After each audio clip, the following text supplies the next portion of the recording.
Can a Democrat really win the district behind me in a special election? This is the district that was designed for Republicans to win. As a reminder, Nashville used to have a Democratic congressman, but in 2020, when they redistricted Tennessee, they gerrymandered Nashville, splitting it into three different congressional districts so that Republicans could carry all of them safely. And back in 2024, a Republican did win this district by over 21 points. Now, there was a recent poll that showed that Afton Bain was only 2 points behind in the special election.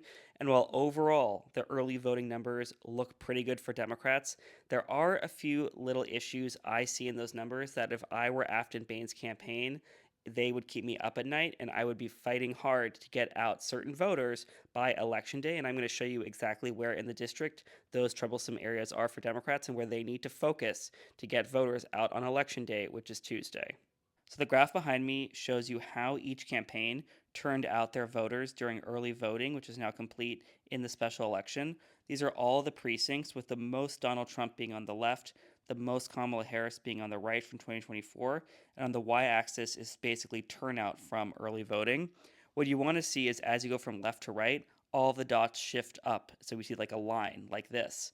But what I actually see is it gradually slopes up, which is good, but then when I get to the lean Kamala precincts, it actually dips back down and then goes back up again. So that means there's a cluster of lean Kamala precincts where turnout is not relatively higher than more Trumpy precincts. To me, that is a big flashing yellow warning sign for the Afton Bain campaign that they have a lot of work to do to get out these voters on election day, which is Tuesday.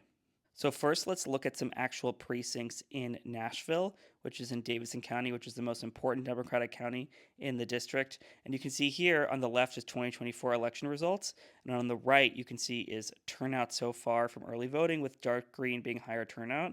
You can see right away it's really downtown Nashville and these areas just around it here where we are seeing that lighter green or lower turnout, where these predominantly African American areas to the west of Nashville, which are the darkest blue over here, we are seeing good turnout. So there are some critical areas in downtown Nashville where we need to get turnout higher in order for Afton Bain to win this election.